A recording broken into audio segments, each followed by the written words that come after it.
Students who come from family business are really trying to either get a foothold into their own family business or grow their own family business. There's no better way for them to establish their credibility than to be able to try out all their learnings in a safe environment. And experiential learning provides them that safe environment so that they can go back and apply their learnings with confidence in their own business. We again have two different modules of experiential learning.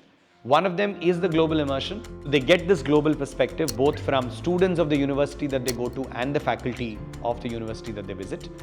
But what we also try to do as a part of their immersion is to bring in experts who are running family businesses in a different geography from where they are from, so that they understand the nuances and challenges of running family businesses outside of their own country.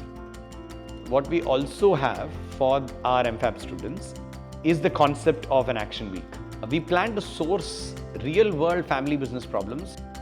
Now, the expectation from students over this week would be to continue to collect a lot of data about these businesses and apply the learnings that they've had in classroom to solving this problem, and then come back and present the solutions that they have to the family businesses which gave these problems in the first place.